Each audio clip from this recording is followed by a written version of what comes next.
Tonight on Straight Talk, Chris Dudley returns to Oregon politics, taking aim once again at the governor's office. Need change. When you're literally 50th in education, that just hurts. Our state should not be in that situation. When you're 47th in job creation, 47th in place to do business, addiction, homelessness. We have serious issues in this state. I think it's time for an outsider that can come in and say, hey, let's work together, let's come up with serious solutions and address this. Dudley shares his plan to tackle the state's biggest challenges and why he believes now is the moment for a Republican governor. And as we look ahead to November, a new book takes a closer look at the legacy of Oregon's last Republican governor. So when I was doing the book, it eventually occurred to me, you know, people still move to Oregon to live in Tom McCall, famous Tom McCall, who used to be at KGW. They used to move here to live in his state, the beach bill, bottle returns, that kind of thing, but they work in Vicatia's economy.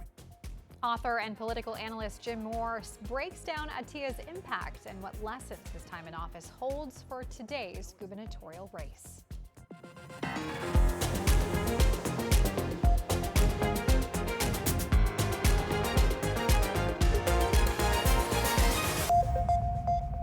Hello and welcome to Straight Talk. I'm Stephanie Domerat. The race for the Republican nomination for Oregon governor is heating up. One of those candidates is Chris Dudley, the 2010 Republican nominee and former Portland Trail Blazer. Dudley ran against Democrat John Kitzhaber in 2010 and lost by just 1.5 points. Now he's back, hoping to win the GOP primary and face Governor Tina Kotek this November. Mr. Dudley, thanks so much for being with us today. Yeah, thanks, Stephanie. It's great to be here and excited to be here, and with the energy going on in our campaign, which, as you know, we launched a couple weeks ago and off and running. Yes, so thank exactly. you. We're coming up on just almost 3 months here. So let's start first. What prompted your decision to run for governor now? Well, as you mentioned, was in the closest election in the past 70 years in 2010, and it was a great process, and I've been active following what's happening. At that time, I said I wasn't going to run again. My wife and I agreed until the kids got out of high school, and I've been doing other things. But just with what's happening in Oregon, we need change. When you're literally 50th in education, that just hurts. Our state should not be in that situation. When you're 47th in job creation, 47th in place to do business, addiction, homelessness. We have serious issues in this state. I think it's time for an outsider that can come in and say, hey, let's work together, let's come up with serious solutions and address this. We mentioned you faced Governor Kitzhaber in 2010, lost narrowly. It's been nearly 40 years since Oregon had a Republican governor.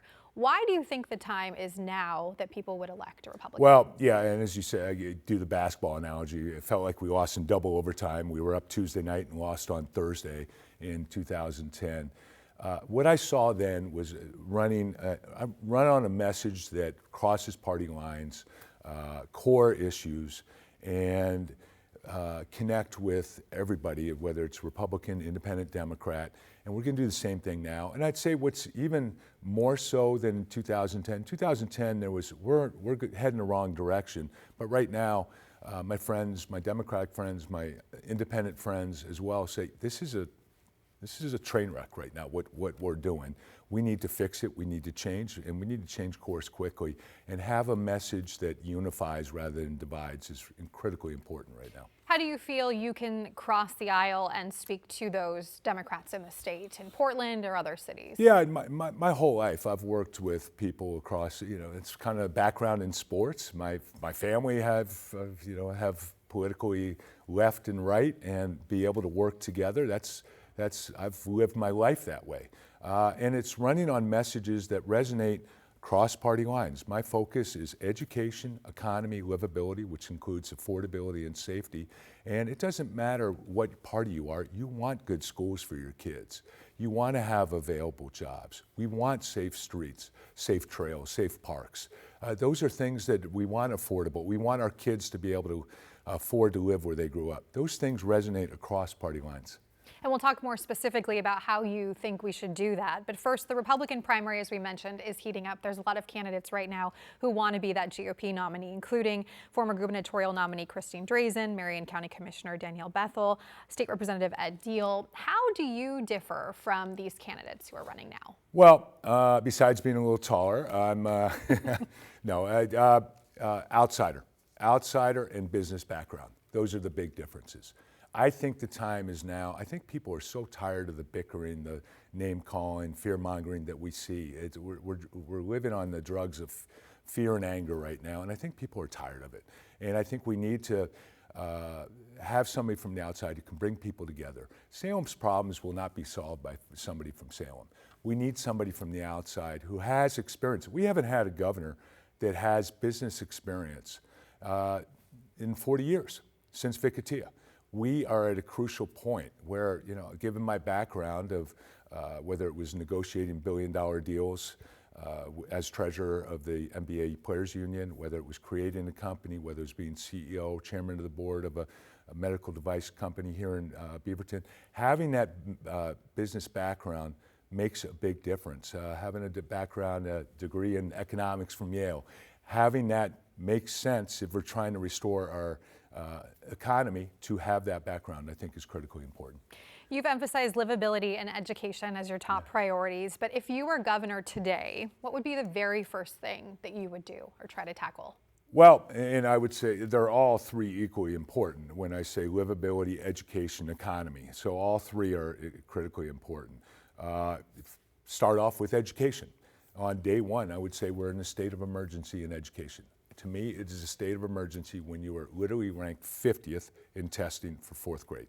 Fourth grade is it's not better as you go up, or 47th or whatever it is in the 40s as you go through high school. And it is critical. When I ran in 2010, I talked about the education of today is your economy of tomorrow. And there's, give you the statistics, but the stories behind it. As I'm traveling the state and literally going from the four corners of the state, as we were talking about earlier, talking to teachers, talking to parents, we have good kids, we have good teachers, but our system is broken right now. There is no reason at all that Oregon should be 50th in education. What specific thing do you see around improving education that could help? There's a number of things. I'll start with a couple. When I mentioned fourth grade, and fourth grade's so important because if you're not literate by fourth grade, you're 4 times as likely to not graduate from high school, up to a 70% incarceration rate. It's a critical time. And the good news in this is there are solutions. You saw what happened with Mississippi. They call it the Mississippi Miracle, but it's not really a miracle. They focused on the science of reading. And we have to, and a number of states are doing it. Mississippi went from 47th in reading to top 5, and we can do the same. And it's focused on the science of reading. Get back to phonics. Another area is class time. Oregon is dead last in the country in class time. And I give the sports analogy there, where if your team is in last place, should you have the least amount of practices of any other team? And most people would obviously say no. And right now, if a kid from Washington, kid from Oregon meet, the kid from Washington has had the equivalent of one school year more than the kid from Oregon. It's because we have the shortest school years and the highest absentee rate in the country. Let's talk more about your other priority, livability. So what do you think should be done in Oregon to improve livability for Oregonians? Well, I think there's a couple things. Affordability is one, and we're going to look at housing. One part I talk about is it's often noted, especially here in Portland, that we have at the high end, the second highest tax rate in the country next to New York City. But what's often overlooked and not talked about is working class. 50% of Oregonians, over 50% of Oregonians are living month to month. And I understand the stress that built. I went through that as a kid when my mom's car broke down. How are we going to pay for that? What are we going to do? And there's so much stress, so much anxiety with that. We have the highest tax rate in the country for somebody making under $100,000, and I want to reduce that tax rate. I wanted to ask you about that. So if that's the case, that would mean lost revenue for the state. So how would you counteract that, or what would you plan to cut to make up for that? Well, I think, and I think we're in the wrong mindset where we're trying to get a bigger and bigger slice of the pie of a shrinking to stagnant slice of the pie and a shrinking to stagnant pie versus a smaller slice of a growing pie.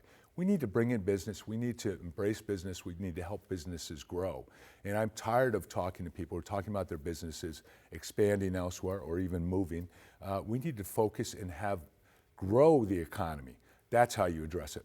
That was another thing you had mentioned, that you want to bring more new jobs to Oregon and offer better wages. How do you plan on doing that? You do that by encouraging business and competition. And when you saw it during COVID, when there's competition, wages go up. And we need new jobs. We need to embrace the companies that are here. I can't tell you, it blows my mind sometimes. Some of the bigger companies say they never hear from the governor's office. We need to focus on the economy, focus on jobs, get Portland going again.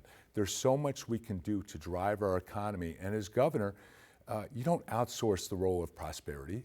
As governor, you are the chief prosperity officer. I will be the chief prosperity officer as governor. I will bring jobs back to Oregon. That is your role. That is your job. You have to sell your state. And it's critically important we do that.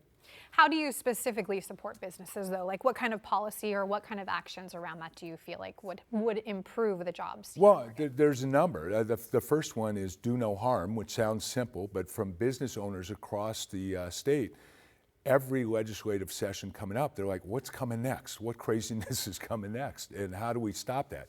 And so as governor, you have the power of the pen to say, I can look business in the face and say, it's not going to get worse. Now we're going to make it get better. And focus on those areas, work on places where you can improve it. As governor, you have a number of tools, from the power of the purse to the power of the pulpit, power of the pen, but also the one that's often overlooked is the power of appointment. There's close to 300 boards and commissions in our state, and not one person on any of those boards and commissions has been appointed by a Republican governor. Not one. We need to restore some balance. And if nothing else, on those boards and commissions, you should have people on them that are actually impacted by those rules and regulations coming down. And it's just about restoring balance. It's not going from here to here. It's just restoring some balance and common sense in the middle. Let's switch gears a little bit and talk about a national issue that's top of mind for many Oregonians: immigration enforcement and the actions of ICE we've seen in the state here in Oregon. How do you feel enforcement is going so far in the state? I think it's been a very tough situation here, and I give blame on both sides. I think we have to do a better job of lowering the temperature. I get frustrated where it seems like our elected officials are knocking each other out of the way to get to the podium to escalate temperature and get people riled up. I think Oregonians as a whole, I don't know, 80% plus would agree that if it's a violent sex offender, murder, felon who's here illegally, they should be deported. I also think most of Oregonians would agree that kids should not be scared to go to school. And I think there's a balance in there, and we have to lower the temperature and come up with real solutions. What role do you see the governor playing in immigration in the state of Oregon? I think you have to work with federal. It's a federal office, federal role that we have to be able to have that communication. And I think there's ways of doing that. If you look at other states, take a Pennsylvania with Governor Shapiro, or Michigan with Governor Whitmer. They're no friends of the president, but they don't have the same issues that we're having here. We have to be able to lower the temperature, work together, and say, let's address this in a reasonable manner. And it's gotten out of hand on both sides. Federal officers should not feel threatened, but nor should citizens feel uncomfortable either. There's a balance here. We need everybody to follow the state rules, federal rules, our Constitution, and that goes for officers, and it goes for protesters and citizens as well. I want to ask you about the Oregon sanctuary law, which is different than some other states, and it's basically that law enforcement will not, work alongside immigration officers or to give information about people. Where do you see the sanctuary laws in Oregon, or do you support the sanctuary laws? And as governor, would you make any changes or try to? Well, I support what the citizens have approved, and always will support what citizens approve. I think changes can be made to it. There's been executive orders and that sort of thing you can look at. But more importantly, it's how do How do we work together and lower that temperature? That's critically important. And again, this gets back to where I think as an outsider, it's so important to be able to have that perspective, not just the partisan bickering, is how do we address this seriously? How do we lower the temperature? How do we make this work? What is one thing that you think is working well in Salem right now? Ooh, that's a tough one. What's working well in Salem right now? I'd have to get back to you on that because with the session, I'm not sure what's, there are some, but I'd have to think about it. But I think more importantly, it's what will work well in Salem going forward. And going forward, when we actually talk to each other and able to bring people together to come up with real solutions. Okay, Chris Dudley, thank you so much for being with us today. Thank you. Thank you. Appreciate it.